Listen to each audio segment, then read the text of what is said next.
សួស្តីអ្នកទាំងអស់គ្នានឹងថ្ងៃតទៅភ្លក់មន់អាំងជាមួយខ្ញុំទាំងអស់គ្នាដោយសារនៅផ្ទះខ្ញុំគឺមានចិញ្ចឹមមន់ដែរមន់ចិញ្ចឹមនឹងគឺជាលក្ខណៈក្រុមគ្រួសារទេអ្នកទាំងអស់គ្នាមិនមែនថាជាកសិដ្ឋានធំដុំបោះដុំនៅលើទីផ្សារឬក៏លើលក់នៅតាមផ្សារអីនឹងទេ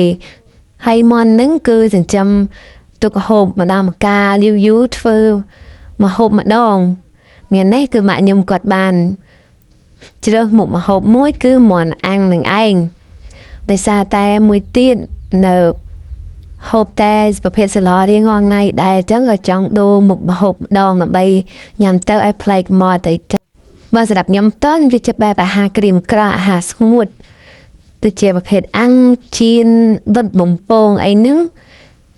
ជាលក្ខណៈអាហារស្ងួតហើយបើជៀនគឺវាមានខ្លាញ់តិចតួចដែរនេះទៅខ្ញុំចូលចិត្តណាស់មកហូបទាំងអស់នឹងប៉ុន្តែបើតេតងជាប្រភេទសម្លស៊ុបនេះទៅជាប្រភេទមានទឹកនឹងគឺខ្ញុំញ៉ាំបានតិចតួច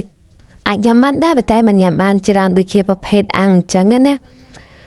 នឹងឯដោយសារតែម៉ាក់គាត់អាំងចិត្តឆ្អិនហើយអញ្ចឹងគឺ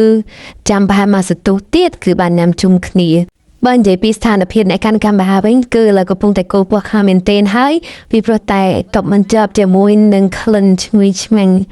ពីមន់អាំងនឹងទេទៅថតបតាហើយអាពោះនឹងគោបតាថាឃ្លាចង់ញ៉ាំណា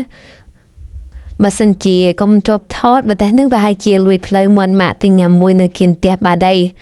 នេះទៅមានត្រីដែរនៅលើនឹងមានត្រីអាំងមានមន់ប៉ុន្តែ